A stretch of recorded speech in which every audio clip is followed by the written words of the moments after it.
Do you have a deep connection with your culture of origin?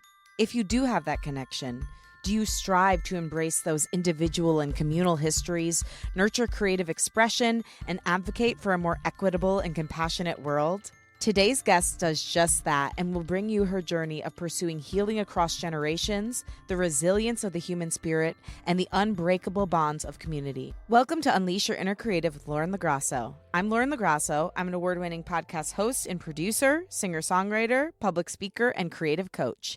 This show sits at the intersection of creativity, mental health, self-development, and spirituality, and it is meant to give you tools to love, trust, and know yourself enough to claim your right to creativity and pursue whatever it is that's on your heart. In the month of April, Unleash Your Inner Creative is collaborating with my alma mater, Michigan State University, and their student-run radio station, Impact 89 FM.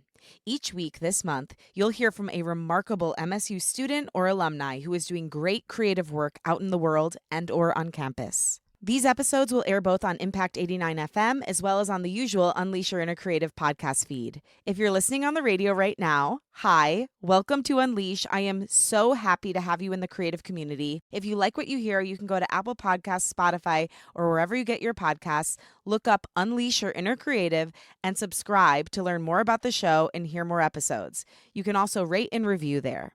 If you're a regular Unleash listener, you can check out The Impact at impact89fm.org for more info on the station, their shows, and to listen live. Today's guest is Roxy Sprowl, also known by her Ojibwe name, Bejigo Nodenkwe.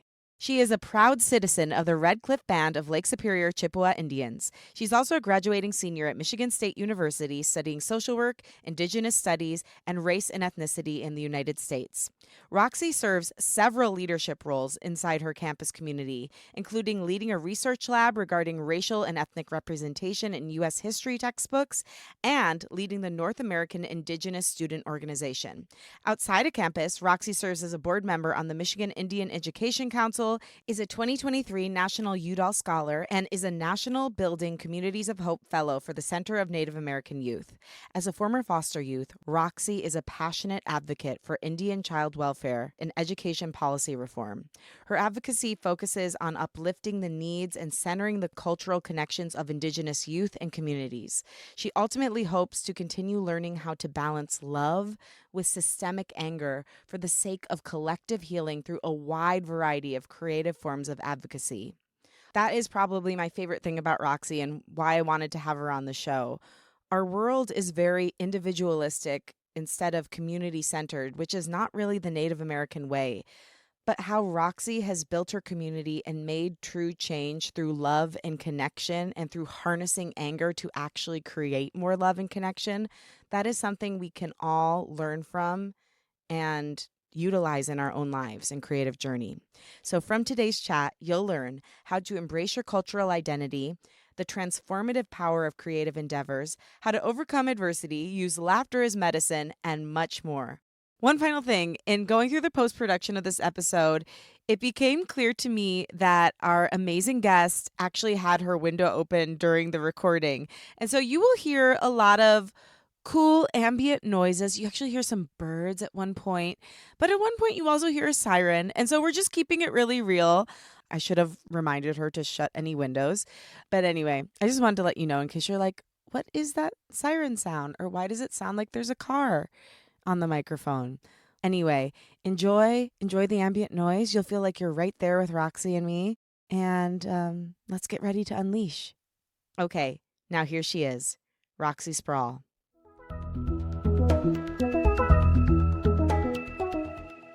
Roxy, I am so thrilled to have you on this show because I view your journey as incredibly creative. I think activism is actually one of the most creative things you can do because it requires you to envision a better world that does not yet exist. And I think we need really creative solutions to the world's problems. And so I'm so thrilled and honored to have somebody here who is being creative in that way every single day. So thank you. Thank you. I appreciate you asking me to do this, and I am excited to talk about all the things we're going to talk about. You're amazing. And, you know, I always say that our purpose is found at the midpoint between our greatest pain and our greatest joy. And I wonder if that rings true for you. And if so, what you would say your purpose is. I would say that definitely rings true for me. But I also think all of the lows and all of the highs like matter, and all the pain matters just as much as like all of the excitement and happiness that I've experienced. And I don't think any of it outweighs each other. And I don't know if there's necessarily a specific like midpoint for me. Throughout my life, I've had a lot of like highs and lows in terms of emotion. I personally think it's all important. And then in terms of like the second question, my purpose, I was given a lot of gifts by my ancestors, and by my community and by the aunties who continue to teach me all the things that I've learned, and by friends. And a lot of like feminine energy has really helped me through the things that I have gone through, both the highs and lows and the midpoints of things. I would say that one of my purposes is to act as a vessel for the people who need it. So like to be able to speak from my heart in a way that empowers other people to be able to speak from theirs. Like this past weekend, I've been sewing with my friends, and I'm like teaching them, like I'm the first person to teach them how to actually sew. And I'm a beginner myself, but like being able to show people ways that they can like feel agency in their lives, whether that's something creative or that's something more detrimental that's happening in their life, or whether that's something just more joyous and exciting and like feeling proud of themselves for accomplishing something that they wanted to accomplish. I think that is my true role, is to be that advocate for people. I love that. I think people mistake it a lot of the times. They think like, oh, my purpose is to be a doctor, or my purpose is to do, but really it is something broad like that. And then everything can go through it, and you can be fulfilling your purpose while you're just sitting there breathing. You can be fulfilling your purpose while you're having a conversation, while you're sewing. Like there's so many different ways to fulfill your purpose when we don't make it this weird binary job-based thing. Absolutely. Absolutely. Because at the end of the day, if we were to get rid of our jobs, get rid of capitalism, get rid of all the things that we know, all we have really is our hearts and our spirits and our minds. Like that's truly what we have. So when people identify just with a position that they're in, as opposed to what their heart is and who they truly are and what their spirit truly is, I think there'll be some struggles later in life, and it might be harder to process them, because once you know what your spirit is and know what your energy is and know that part of yourself, it can help you further in life. And once you know those traits that you have, that you're like totally confident that you have, it can like literally change your life. Like recently, actually over the past year, because I've had a lot of highs and lows over the past year, one of my like closest friends taught me this like exercise, and it was like absolutely life-changing. She asked me to think about one trait that I have that I 110,000% know that I have. Like the first word that came to my mind is courage. That is a good one. That is so clear. But I know that I have that. She was like, oh, that's a good one. And then she said, now imagine somebody coming up to you, or a group of people coming up to you and looking at you and saying that you're the most cowardly person they've ever met in their life. Or saying that you absolutely do not have courage, all that kind of stuff. Imagine somebody coming up and saying none of that is true. How would you feel and how would you react to them? My first thought was like, I would be very confused, angry. I'd probably just walk away, like, because I know who I am. And then she goes, exactly. That's exactly it. And now you're a whole human being with so many different life experiences, so much different variety of lived experience, so many things yet to happen. Imagine all of the other traits that you haven't yet decided, yep, I 110,000% believe this of myself. And imagine a point where you get there, where you have all of these hundreds of traits, where you can say that. And if anyone comes up to you and they tell you, no, you're not that, you're not courageous, you're not compassionate, you're not funny, whatever, and you can just look at them and say, I know you're wrong, because I know 110,000% that those are the things that I am. And so I'm not even going to invest energy towards arguing about it, because I know my truth. That was probably one of the most beautiful, life-changing lessons, one of them that I have ever been taught in my life, because it completely changed the outlook on my own self-confidence, on the own things that I'm giving out into the world, on the own things that I'm like creating, the things that I'm owning. Once someone puts that in perspective for you, when you think you don't have any control in your life, or you don't have that agency in your life over especially the bad things in your life, and then you realize, hey, actually I have control over how I perceive myself, and have control over how am going to continue to present myself and interact with the world around me, it helps because you at least feel in control here in your heart, mind, and spirit, right? Even if it's over one little trait. So brilliant. The fact that you have so much wisdom as such a young person, like I was so attached to what I did as a 21-year-old, even unfortunately as like a 32-year-old. I think that's when I finally started realizing, oh, maybe I'm not what I do and I'm not my achievements. Maybe I'm just me. I don't know. I feel like your generation is starting to really break that belief pattern that was so deeply ingrained in so much of us, but it's deeply in the stew of the culture that so many of us were raised in. So it's hard to shed that. But that exercise, it's so powerful because it's true. When somebody says something mean to you about yourself and you know it's not true, it doesn't affect you as much. So it's so beautiful that you're starting to actually build up, like, how can I actively build up my self-esteem and self-worth with these different aspects of who I am? But the courage piece is so clear from knowing your story. And I would really be honored to share a little bit about your story. So I wonder if you would talk about your upbringing in early life, because I know it directly impacted what you do today and how you show up in the world. Yes, of course. So when I was 5 years old, I was removed from my biological mother. She's Ojibwe. She's the Ojibwe side of my family. I was removed from her custody when I was 5 and placed with my paternal non-native grandmother. And originally my grandmother was my foster parent for a short bit, and then she became my legal guardian for about 13 years. So yeah, I grew up pretty much in the foster care system or in the child welfare system, however way you want to look at it. I identify as a foster kid because it's just easier to say. But when I moved in with my grandma, it was a little difficult because there were a lot of parts of me that I had to fight for. And there were a lot of parts of me that I had a lot of internal battles with, and one of them was my indigeneity. It wasn't until I was a bit older in high school. My aunt was the Native Education Director for the school district I grew up in, which I'm really grateful to have had her. But I didn't really start connecting with her until I was in high school. And then she really was one of those first people who helped me realize that I'm not as crazy as I think about the things that I'm like crazy about, you know? What did you feel crazy over when you were little? I just felt like none of the things that I had been experiencing, like it was all my fault. Like I felt like it was all my fault, everything I was doing, that I was a bad kid. The way I see things now is like, I don't think any youth is bad. First of all, in our culture and in our communities, we view youth with like the highest regard.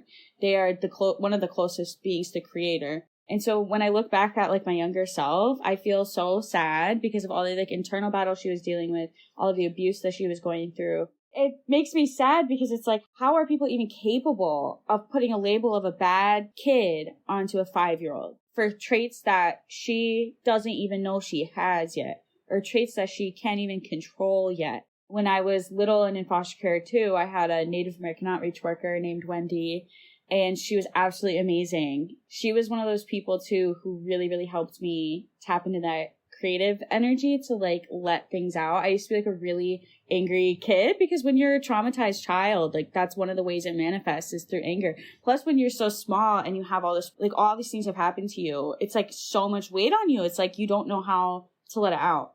And my social worker, she would take me out to the library and we would paint. One day we were painting flowers and I started getting so frustrated because like her, an adult woman, me as a 5-year-old, like my painting didn't look like hers. Like my flowers weren't as good as hers. And I started like getting upset and angry. And I was like, why don't my flowers look as good as yours? She said to me, flowers aren't perfect, so you don't have to be either. In that moment, it was like, okay, I really don't have to be this certain way that different members of my family and different people in my life want me to be. I can just exist with all of my flaws and all of the things. And I didn't realize that lesson in the moment because I was like 5. But as I've gotten older, I've started to like reflect back on those times with her and like, you know, like that is so true. And it like really helped me to like shake that perfectionism because people are going to want you to be a certain way and you can turn one way and they all want you to act this way, turn the other way. They all want you to act this way. When I think back about that time, like I really needed to hear that. But unfortunately, when I was 11, she committed suicide. She was only in my life for a short period of time, but she was really one of the first to help me maintain, somewhat of a connection to my culture, especially through art. And then when she passed away, it was like a really difficult time. It was like right when I was going into middle school. Tough times. Exactly. Like 6th grade, literally the worst. And yeah, I had a lot of like identity shifts throughout that time. And then once I got into high school, I started going to my aunt's office, and she's also Ojibwe. Yeah, and I would just go in there and just talk to her. And the more I went in there, I started going in there pretty much all day, every day. I was like in her office, just like doing homework or talking, making things. Like I was doing so many things, like just because I wanted to be in her company. Sometimes we wouldn't even talk, we would just sit with each other. Because of all the things that I had went through, I started like, second guessing different parts of my identity. And she helped me realize that all those parts of myself are okay. So I'm not this like awful bad kid anymore. I'm actually just a human being that has highs and lows just as everyone else does. And then around that same time, I started connecting with my other aunt who's not Native, and she also helped reinforce those lessons I learned from my other aunt. I graduated high school in June 2020. And I was going through a really rough, like, home situation. Like, it was not great. It was very abusive. And you were with your grandma at the time? Yes. I called both my aunts up, and I was like, I don't know what to do. And then both my aunts, they talked. And then my aunt, who's not Native, she called me, and she was like, you're going to come live with me. And I was like, cool. I'm from the Upper Peninsula, and I moved for the first time across the bridge. You became a troll like the rest of us. Exactly, a troll. I'm not a Youper anymore. Now I'm like converting into my troll life. Like that's hashtag like, the troll past life. 4 years. Exactly. And yeah, I started living with her, and it was a really interesting experience, but I wanted to go back up north. The lake is my home. I really miss being by the lake. I miss biking because I love biking, like mountain biking. When I turned 18, I like just pretty much was like couch hopping at my friends' places. And honestly, that was one of the best experiences I've had. Like it was the first time I had a sense of freedom in my life while also being able to enjoy the beauty of the town I grew up in. And it was like the most freeing feeling ever. And that was also the same time when I changed my name legally. So ever since I was 5, I wanted to change my name because my mom named me after 2 dogs that she killed.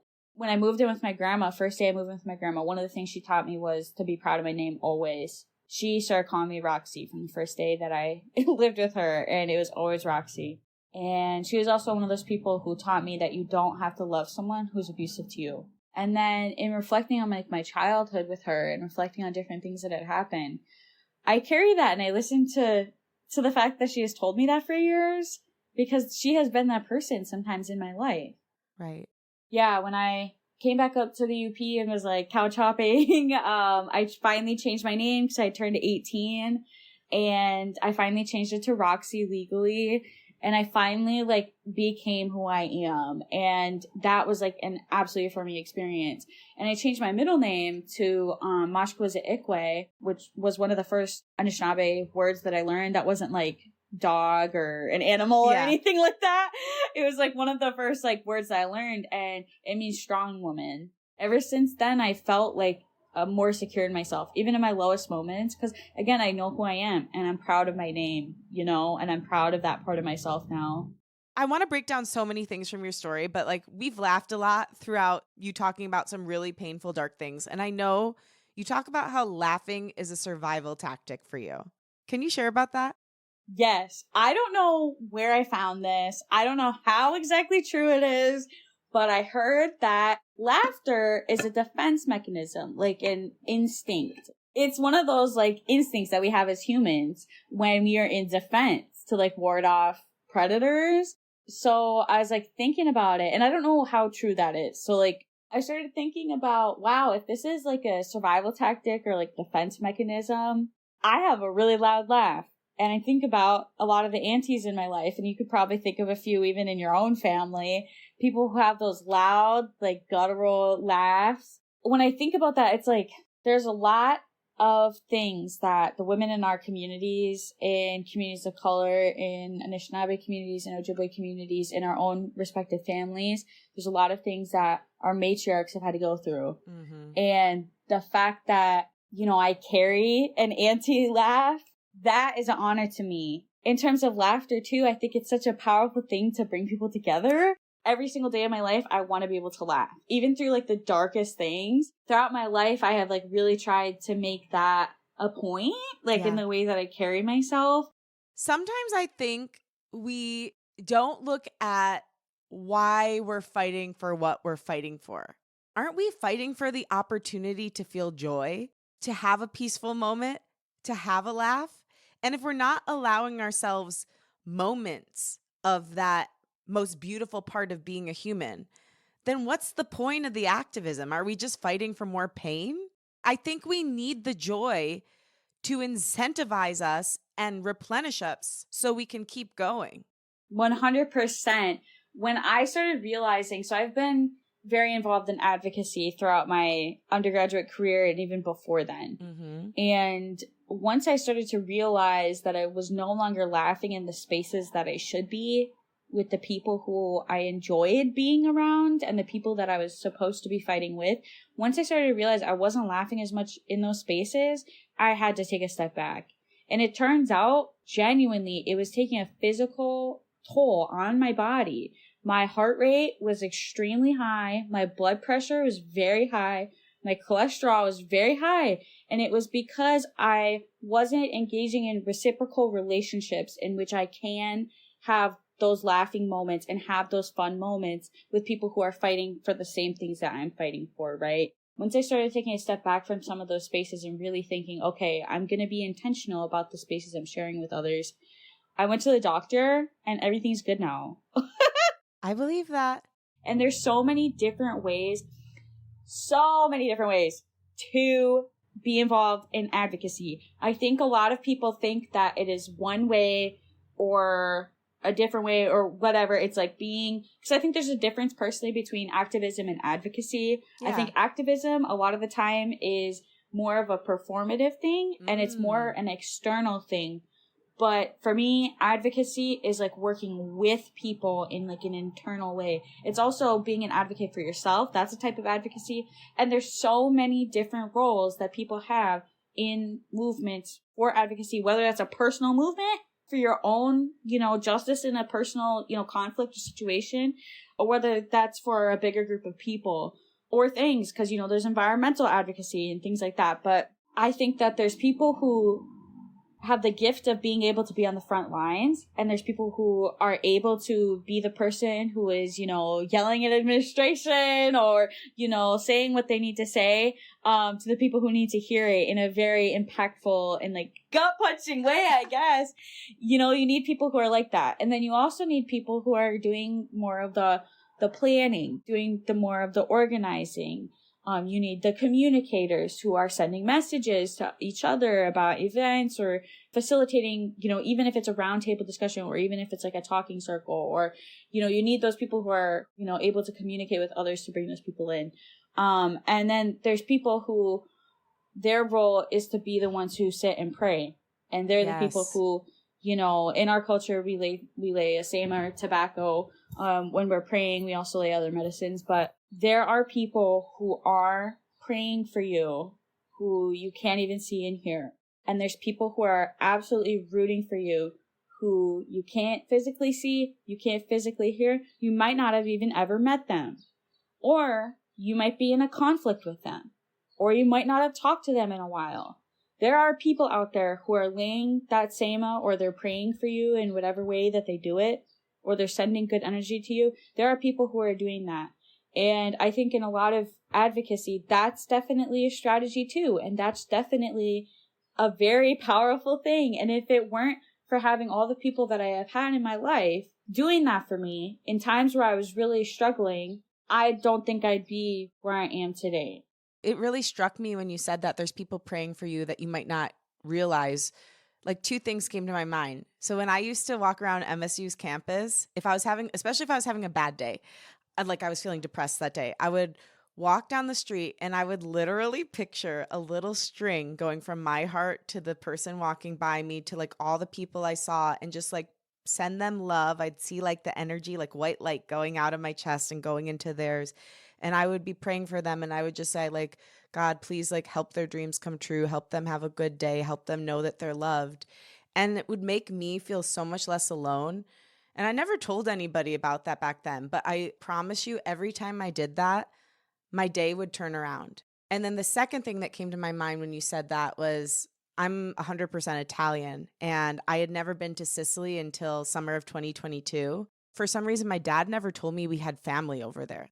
And I showed up at their doorstep, and I was like, hello, my name is Lauren LoGrasso. I think I'm your cousin. And they rushed down, and Roxy, they had been waiting for us all that time. One of my cousins wrote down, this moment has been awaited for 70 years. Like, they had been dreaming of us and praying for us all that time. That is so sweet. Yeah, but like, this is just an example of what you're saying. Like, my whole life, I had people wishing me well and praying for me. Like, just my existence was literally somebody else's dream. And I really believe there's a version of that for all of us. That's why what you just said is so powerful. Exactly. That's crazy that you say that, because you know why I mentioned that? Tell me. Because I grew up in foster care and grew up, not connected with my mom's side of the family, I got to know really nothing about them. So most of the things that I've learned about my family, especially my mom's side, it sounds really sad, but it's true. I've had to learn through obituaries. Yeah. Just to know about who was who. Like, I think we should, really, really start thinking more critically about praying for people who have hurt us. Every single person in the world, even the nicest person you have ever met in your entire life, has hurt someone. Even if it was in kindergarten, yeah. Even if it was true. They were a child, they have hurt someone's feelings, they have hurt someone, and that doesn't make it okay to continue to hurt people. But I think once you start realizing that and realizing, oh shit, I have hurt people before. Yeah. Because you have to forgive yourself, because you're not going to live if you don't. You really do. So then if you're like, okay, well, I'm going to forgive myself for the pain that I've caused others, how am I aligned with my morals towards other people hurting people, right? What helped me when I was, hurting people, and what helped me get out of that was all the amazing people who had their distance from me and were laying their sema down for me and were praying for me. And it's not necessarily that, they were always thinking about me and always, had me in their thoughts and were always praying for me. It's just when they, had thought about me and it popped up in their head, they pray for me and then they move on with their day, right? And so that's how I can move with my mom. I can, pray that she finds courage. I can pray that she heals, and then I can move on with my day. And so for the past 4 years since I've been in college, we get Ancestry, go on Ancestry and look up our family trees and stuff like that. And so when I got student access, I was like, let me find my family. And so I started doing a lot of digging, and then I finally found my mom's side of the family. I finally found out my grandfather's name. That's her dad. And then later I found out my mom's sister's names. I had been searching on Facebook for these people for years. And then last year, I finally found my aunt on Facebook. And I had thought for months, do I add this person or do I not add this person? I don't know what the vibe is. I don't know if they're close to my mom. I don't know anything. I know that they don't live in Michigan. They're out in New Mexico. But I was like, well, I've lived 21 years of my life without these people, and if they end up being weird or whatever, you'll be fine. I can always, exactly. And I have other support, so I'm not just gonna put my all into it, right? So I added her on Facebook, and then I had been friends with her for a year, because I was like, it doesn't mean I have to message her, right? But I had her on Facebook, and sometimes she would heart my post or like my post, but never really say anything. And then one day I was having a little brunch, Zoom call with one of my aunties, community aunties. She's so amazing. I was just talking with her and catching up with her about life. And I started really thinking about the role that women have played in my life and women like her have played in my life. And then I was like, you know what? I think today's the day I'm going to message my aunt. So I messaged my aunt on Facebook, and I was like, I don't know if you know me. I don't know if you've ever heard of me. I don't know if you know my mother. I don't know how much you know about any of this, but I think I'm your niece, and I'm sorry that message is on Facebook. I was like, this what is can kind you of do? a weird message for Facebook. Yeah, I was like, and I just wanted to say hi. I just wanted to reach out. And I kid you not, it's so similar to your story. She sent me a whole paragraph saying that she has proudly been my aunt since the day I was born. and that she has been rooting for me my whole life. And she had always wanted to know, how I was doing. She starts asking me all these questions about my siblings. And then one of my siblings, he's trans. And I started telling her about that. And some of his family is not very supportive of that. And I mean, in the Upper Peninsula, a lot of it's very conservative up there. And I told her about that. And she goes, oh my God, I'm queer and all your cousins are queer. I'm so glad he can live his truth now. Wow. And I'm also queer. I'm bisexual. I've been out since I was like 11, and I was very much bullied. I was like one of the first people in like my middle school to come out, and I was really bullied for it. And so hearing that healed a part of me, and I was just like, wow. And yeah, I just bawled. And she told me she was proud of me for maintaining our culture too. And she was like, I didn't grow up, over in Michigan or over in the Midwest or Great Lakes area where, our people are from. So I'm a little disconnected too. And I would like love to be able to learn that from you. And like, if you ever wanted to share that. And then here's where it's crazy. No, you're not going to make me cry more. Yeah, I will, because it's crazy. I've been like freaking out all week about it. So the past few months I've been talking with her on and off, and just learning things. And then my Ojibwe grandfather messaged me for the first time in my whole life, randomly on a Monday, and then tells me how him and my grandma met. And so like now I'm like understanding, like now I'm like, oh my goodness, like this is all like making sense. I'm understanding my family now. Like I never knew. So that grandfather is not the former spouse or spouse of the woman who raised you, your grandmother. No. This is my mom's dad. Because I never knew much about my mom. She lied to me about his name, and like it was like a whole thing. And then he starts telling me all this stuff. It was crazy. One night, randomly on a Friday night at like 11 p.m. midnight, my aunt, who I just started like kind of connecting with, sends me this message saying, she was like, your mom told me a long time ago that your older brother's autistic.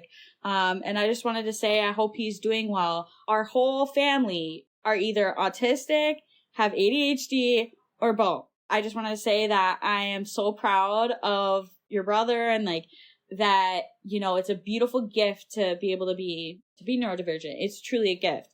And she said that to me. I started bawling because this past year I was diagnosed with ADHD. And I was like, oh my God, like finally, because a lot of those things growing up, like it was viewed as like a bad thing, like the way I tell stories and like the way I go on and on about things and all that stuff, it was looked upon as a bad thing. Like I used to be really insecure about it. And so when she told me that, I just started bawling my eyes out. And then here's where it gets extremely crazy. This Wednesday, I get a text. So I'm a fellow for the Center for Native American Youth, for the Building Communities of Hope Fellowship, which is a fellowship for former Native foster youth who want to reform the foster care system. And I get this email from them asking me if I want to go on a fellowship meeting conference thing in New Mexico, in Albuquerque. And I was like, what? And I first like kind of glanced at the email and I was like, oh, this is going to be during my graduation week. Like, I don't know. And then I look at it. It is April 30th, which is 3 days after I graduate. So I messaged my aunt.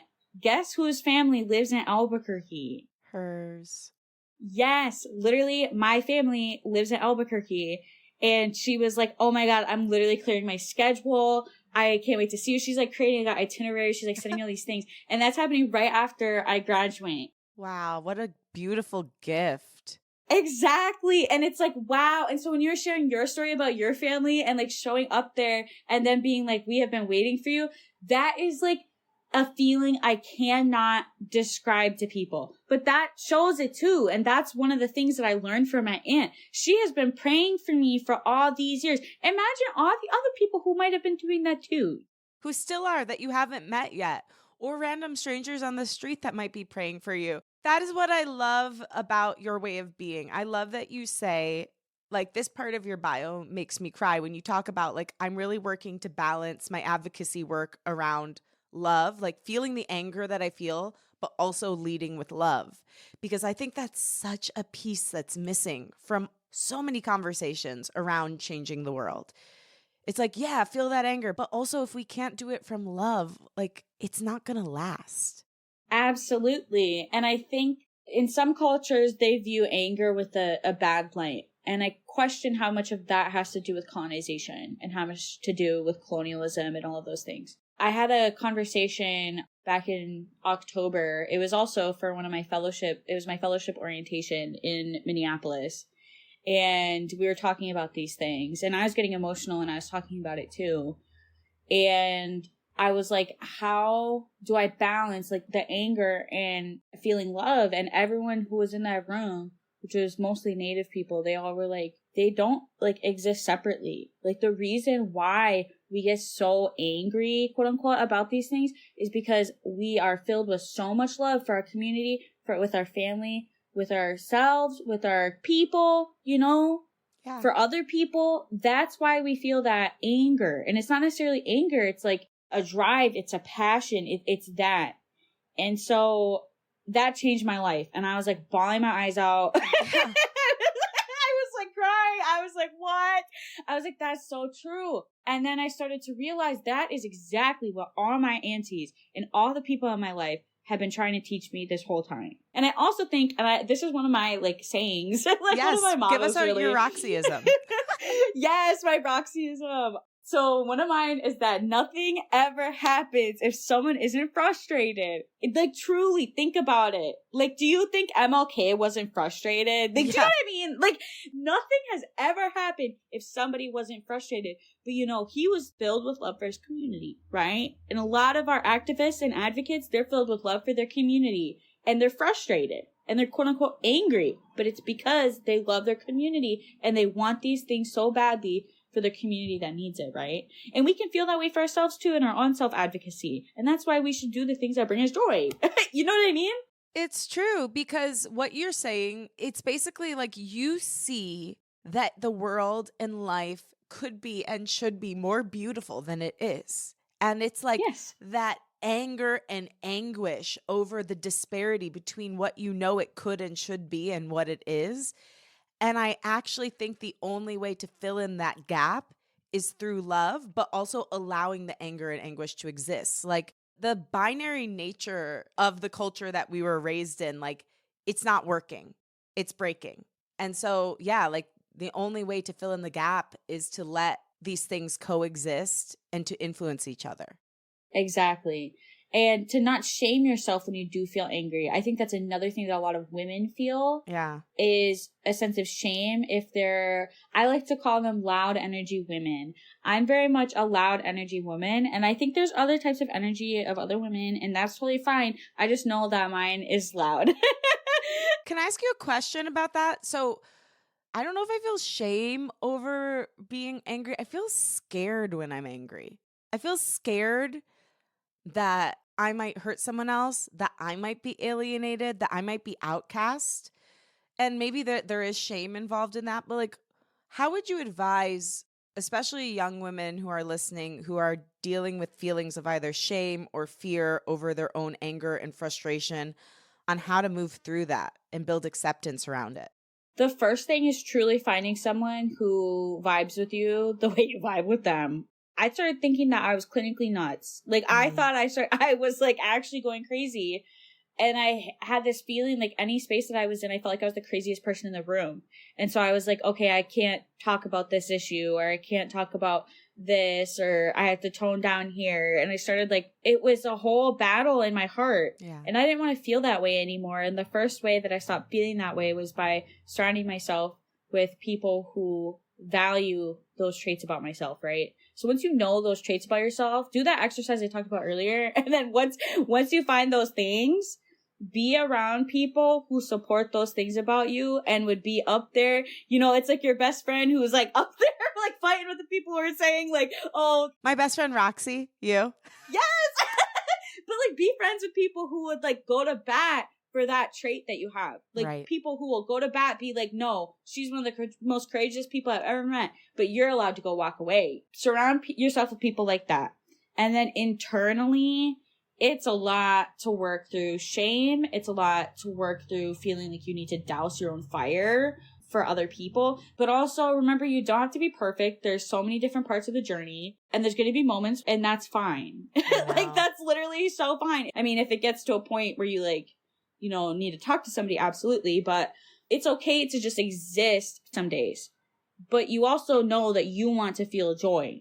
And by continuing to put yourself in situations, because we do have agency with who we hang around, whether that's a friend or whether, that's, we're in our adulthood and it's a family member or whatever, we have that agency, reminding yourself that you do have that agency too. I would also say when dealing with like feeling shame about being angry, especially as a woman, realizing all of the systemic barriers that we have had as women and realizing like a lot of it isn't just us.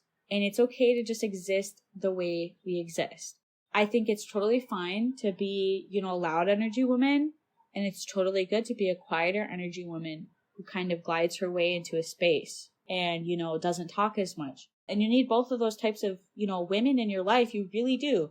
And if you fall more one way or the other way, that's totally fine. You have to be around people who support that part of you. Right. And don't try to change it. If you want to be a loud, outspoken person, start being that way and be around people who support that.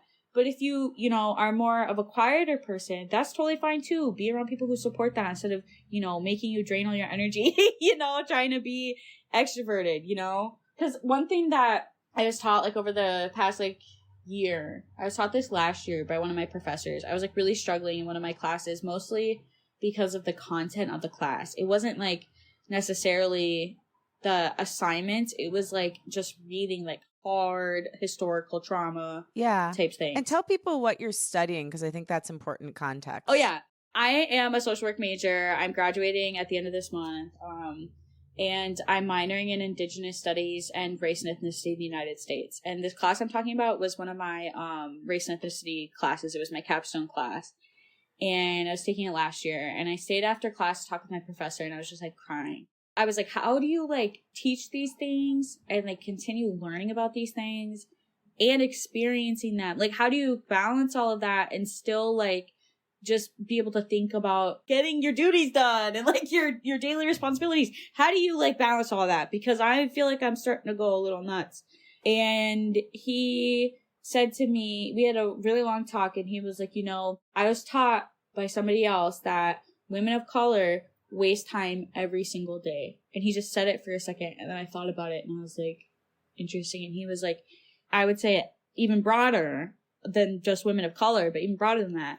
We waste time every single day, whether that's doing, the unpaid DEI work that we do in educational settings or workplace settings or whatever it is, whether it's doing all that unpaid work and we're doing all this time answering, inappropriate questions, and then, dealing with, as women catcalling, those types of things, dealing with all those things. And those things take actual seconds, minutes, hours, literal tangible time out of our day that could have been spent towards ourselves and our families and uplifting our communities. And I started thinking about that after that conversation, because I was like, wow. And I started thinking about that. And I was like, how much of my day do I spend thinking badly about people? Having to play the token Indian or whatever, how much of my time, literally of my day do I do that? And I started realizing, I was like, oh my God, this is actually taking, 5 minutes out of my day that I could have spent longer on my self-care routine in the morning. It's literally taking that 5 minutes of time out of my day where I could have been doing this. And so I started to really try to be more intentional, because when you're surrounding yourself around the wrong people, you are truly wasting your literal time that you have agency over, because you truly have agency over your life. Time is a construct, yes.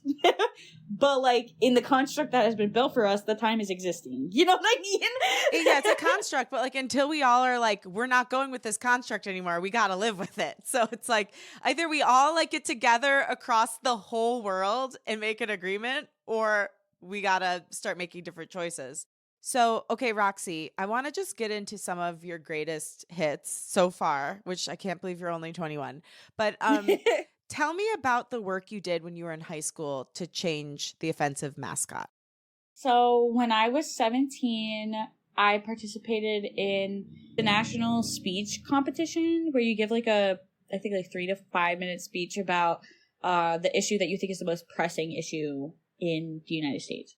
When I was a senior in high school, I gave my speech. It was called Moving Beyond Whitewashed History. I've always been very into poetry and that type of thing. And so when I gave my speech, it was kind of more of a poem than a speech, but I incorporated like facts and data and that type of thing in it. It was pretty much about how the misrepresentation and lack of representation of people of color leads to systemic barriers that we experience and also stereotyping.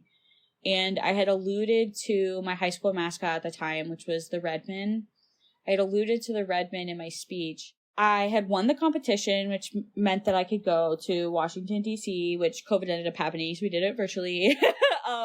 Yeah, and when I gave that speech, the whole community pretty much like blew up about it. And like I said, I'm from the Upper Peninsula, which is pretty conservative. And so a lot of the reaction I received was awful. I was put on 2 different hit lists at minimum. I don't even know how many there were, but I was put on at least 2 different hit lists. There were group chats by grown adults with like kids who I went to school with who were talking about me, posting things about me that weren't true, posting things about my family that weren't true, that were just fully racist.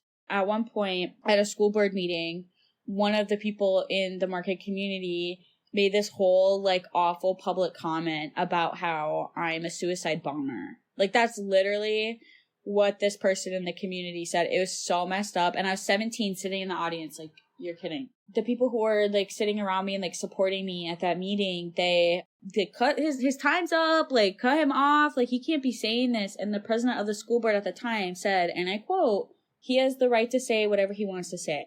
And over 40 people gave public comment that night. And he wasn't the only person who made a targeted comment about me.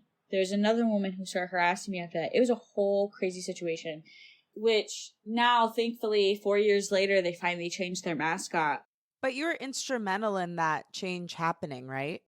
I would say so, yeah. Back in like the 90s, there was a similar movement to try to change the mascot. There was even a federal lawsuit that was filed against the school district to change the mascot.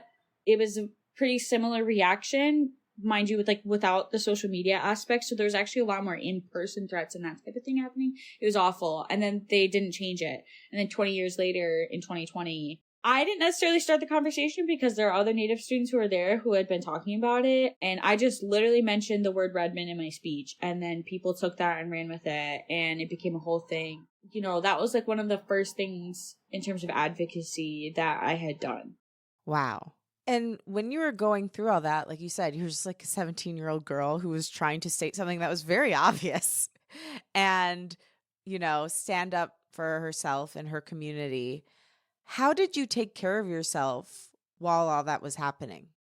Once again, I left the spaces that I didn't feel comfortable in. So one of them, I was very, very active in band. One day I wanted to go to a cultural event that's happening in the community. And I told my band director at the time that, and he got upset at me and was like, "You can't go." That really bothered me because I should be allowed to go practice my, you know, religious rights as an American Indian person, like the Native American Religious Freedom Act. But I left that space because I wasn't comfortable in it anymore. And then I started going to more community events and like really talking with the community.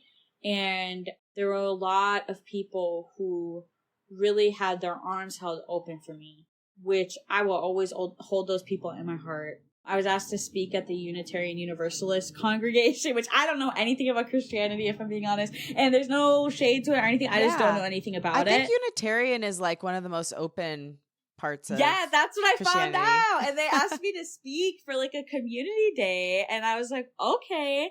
And they asked me to do my speech. They asked me to do it for the youth. And I was like, oh my God, sure.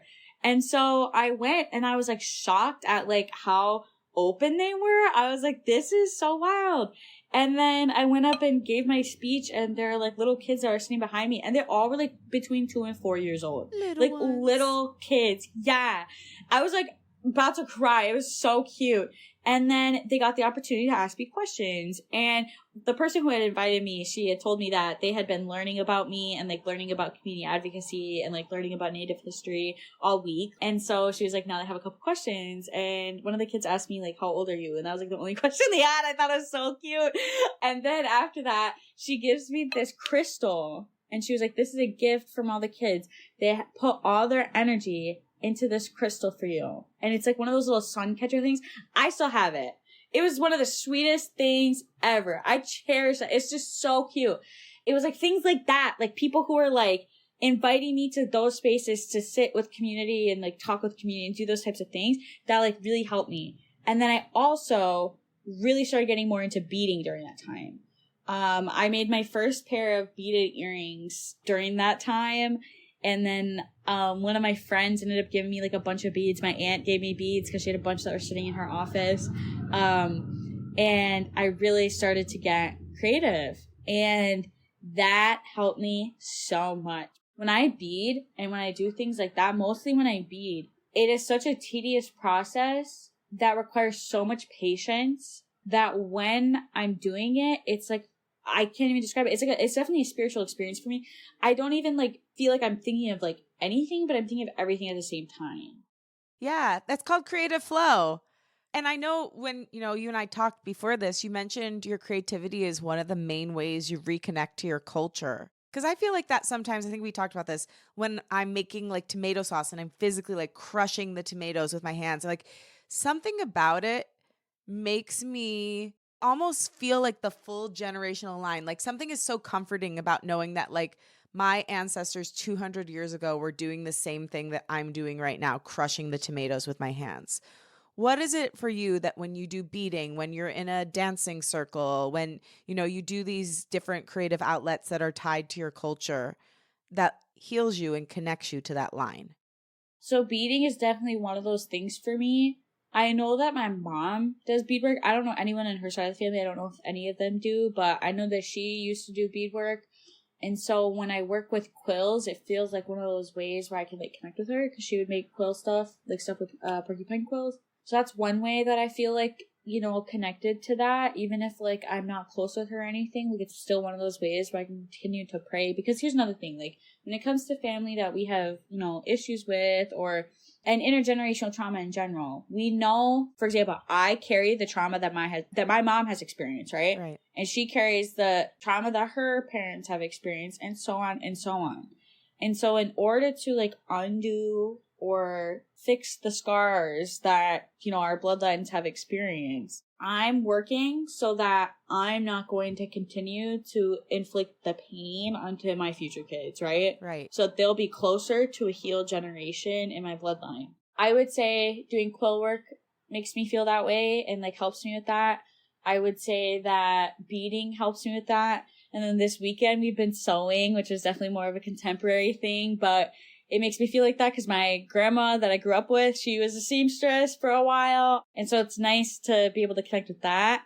And then poetry too. Poetry is, for me, has always been a place where I can like find my voice. And I like telling stories, and I like being able to do that through poetry, even if I'm the only person who understands it. And then recently, over the past like 4 years, I've started getting into the powwow circle. So I started dancing. And one of the things that I was taught when I first started dancing was that every step you take when you dance is like a release of that trauma. It's like one trauma that doesn't have to be held on to anymore. I love that image. Like literally picturing it going into the ground. And then it like dissipates almost. Yeah. Like the earth holds it for you and then like releases it somewhere. And that is exactly like how I feel when I'm able to engage in these things. And that is 100% how I feel when I'm dancing. Because I feel like a lot of the time when we're starting to become creative, or we want to engage in crafts or whatever, you don't even have to be native for it, but once you like want to start doing these like creative endeavors that you have, I feel like a lot of people get that like imposter syndrome about it, or they get this feeling like, oh my God, it's not going to be good. It's not going to be this. It's not going to be that. First of all, one thing that I was taught both by my social worker that I had when I was younger about flowers not being perfect, I learned it again when I started beading. I heard that when we bead, we have to, the mistakes that are in our beadwork, they're called spirit beads. And they're supposed to be there. And it shows that we're not perfect beings. And it's an act of humility, really. And so when we're in those like learning stages, those are the most beautiful parts of the project. So many of us, like, we give up on our creativity because we make a mistake like that, like, oh, I'm not playing this guitar note exactly right, so I don't have a right to keep playing. But if we could look at it as something beautiful, like you said, spirit beads, right? Like that's part of our process. That's like how we're getting to wherever we'll go. And the grace that that idea gives us would allow us all to keep blossoming instead of just like giving up and turning around and walking away from this vital part of ourselves. Exactly. And once I started learning these like smaller teachings from people who are helping guide me, I started to realize like these are the things I need to hold true with me. And when I was growing up, I loved dancing. I loved gymnastics. When I was younger, my grandma pulled me out of gymnastics, which made me really sad because I wanted to continue doing gymnastics. And she also made a comment when I was younger, because I had baby weight, you know what I mean? I was a little kid, and that's totally fine. If you're a little kid and you have baby weight, that's totally fine. Bodies literally change, fluctuate throughout your entire life. But when I was little, like, I used to be so insecure about that. And my grandma made a comment about the way my arms looked when I ran, and that fucked with me. And then I always was super self-conscious about my body. I didn't want to move anymore. And it wasn't until I found power dancing that I started to reclaim movement in my life, which has really been powerful, because every time I take a step, it doesn't necessarily matter how perfect I look. It doesn't matter that. It matters that I'm praying, because that's what these dances are for. And you're redefining your relationship to your body, it sounds like. It sounds like you're acknowledging that you have a relationship to your body. I don't know. I've been thinking about that a lot over the past year and a half, because I have a lot of stuff with body too. Yeah, just like being in a relationship with your body is so important. Hi, creative. If you love the show and it has meant a lot to you, think about sharing it with your friends, family, and anyone you think would love to hear it. Podcasts are spread person to person, and I know the number one influencers in my life are my friends and family. So if you know someone who would love it, you can think about passing it along. Unleash Your Inner Creative can be found on Apple Podcasts, Spotify, or anywhere you listen to podcasts. New episodes drop every Wednesday in the Unleash podcast feed. Remember, during the month of April, you can also listen to Unleash on the Impact 89 FM on Wednesdays, live from 12 to 1 p.m. Eastern Time. Okay, now back to the podcast. So we talked about like how advocacy is inherently creative because you're envisioning a more beautiful future. What is the most beautiful future you could imagine moving forward for your people? One in which we support each other and maintain the traditions that we've had for thousands of years, and one in which we're being taught and learning our language and learning about the traditional relationships that we have had with all of the beings around us. That is my vision, which is very broad, and it's purposefully broad because the world will never look how it looked before the apocalypse or before colonization. And colonization for indigenous people is the apocalypse. We've already experienced that. And so we live in a post-apocalyptic world. And I don't know how possible it is with all of the globalization that has happened over the past, 100+ years, that we'll ever be able to return to our most traditional ways. But I hope that we can continue to maintain those things that keep us connected to ourselves, right? Whether that's ceremony, whether that's, dances, whether that's, our art forms, whether that's the way we talk with each other, whether that's the way we hold space with each other, conflict resolution, our languages, our relationship to the earth, the relationship with medicines, all of that. And it'll look different because, again, like I said, post-apocalyptic world, and it's not my place to say what it's going to look like exactly, but that's what I hope for. I also hope for, since I'm very passionate about mostly working with youth, I hope that there is never a kid ever again who is in the foster care system. Doesn't matter if they're Native or not, but I hope there is never again a kid in the foster care system. And I hope that as soon as possible, really, for me particular, in my community, I hope all the Native kids who are in foster care, they feel that cultural support, they feel that support and that love from their community, their Native community, and they have people who are guiding them towards that. I also hope that people continue to heal from all of the things that have hurt them in their life and in their bloodline, because here's something I've been thinking about a lot. I've mentioned agency a lot, but when we talk about things like addiction or talk about like those harder topics, mental health and substance use, those types of things in our communities, one element is definitely intergenerational trauma. And it's very important to learn about that and how the, substances have impacted your family for generations. It definitely impacts your literal genes, but also can help you understand more about your own story. Once you do that, it's important to realize that you have control and you have agency over your life. Yeah. And I wonder too, how can non-Indigenous people best support your vision? Like, how can someone like me or your fellow students who are not Indigenous support you in this vision of the most beautiful thing for your people? Just leave space to listen. Leave space to hear what other people's experiences are and just really bask in it. Because it can be, I understand it can be a little nerve-wracking meeting someone who's different from you. I think that's how we're wired as humans to be anyway. But understanding that it's okay to not know everything. One thing I've been talking a lot lately with my boss actually is the difference between cultural competency and cultural humility. Oh, that's good. Yes. And so cultural competency is like kind of like the mindset where like, I need to know all these things about this group that I'm working with or that kind of thing. But cultural humility is like, I am not going to know everything and I am okay with not knowing anything. So I'm going to ask questions in an appropriate way when it is necessary. And I'm going to listen and be respectful because I don't know these things. And it's good for me to learn anyway. Instead of coming in at it being like, oh, I know all this about your people. Or like, I know XYZ about this thing, just sitting back and being like, oh, wow. And then thanking people for teaching you about either their lived experience or cultural teachings or anything like that, or history even. Thanking people for sharing that space with you is very important. So those are the things that I would say. Those are great things. I think that's so beautiful to hear too, because I really think the reason people do that isn't because they're trying to be like, I know so much about your life. It's more like they don't want to offend and they want to be supportive, but there is a way to ask a question that is not offensive and showing that humility.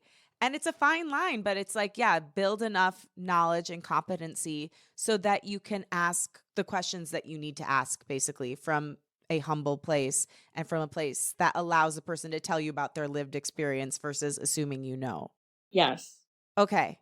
Why MSU to do this work? I want to know why you decided to go to Michigan State to do this incredible work that you're doing and continue your journey. That's a great question. So the first thing was that there's not many schools, at least in Michigan, that have a bachelor's of social work program. Second thing is most of the social workers that I knew in my life had some social work degree from MSU. So I was like, okay, this makes sense.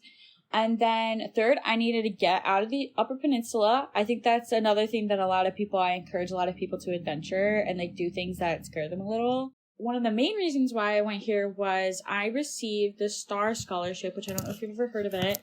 Yeah, it was an absolutely amazing scholarship that I literally could not pass up. Yeah, that's one of the reasons why I went to MSU, and it has been amazing, and I'm so grateful to have had that scholarship all 4 years.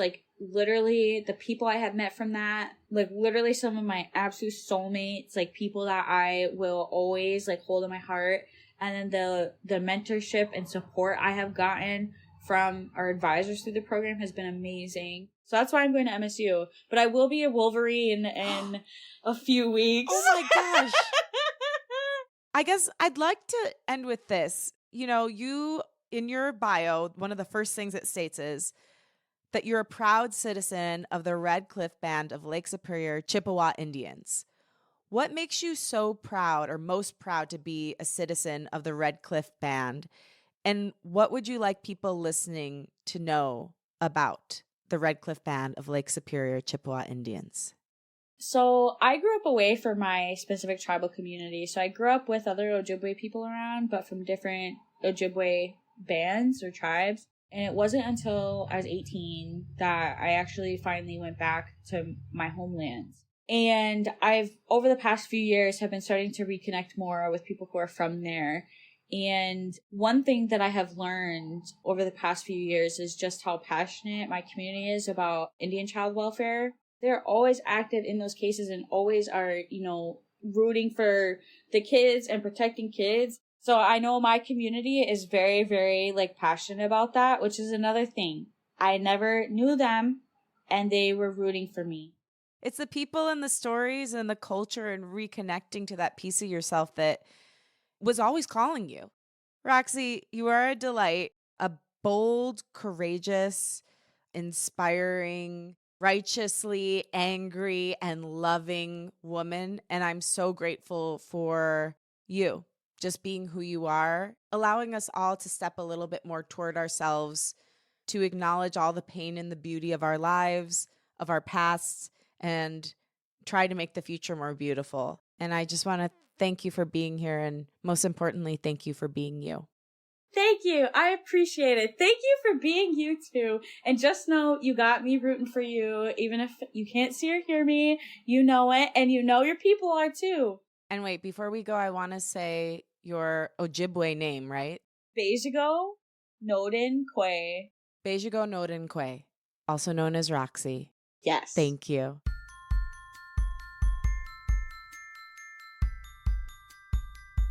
Thank you for listening, and thanks to my guest, Roxy Sprowl. For more info on Roxy, she can be found on LinkedIn at Roxy Sprowl. And again, thank you. If you like what you heard today and want to support the show, Unleash Your Inner Creative can be rated, reviewed, and found on Apple Podcasts, Spotify, or wherever you get your podcasts. It's also great to share the show with a friend and post about it on social media.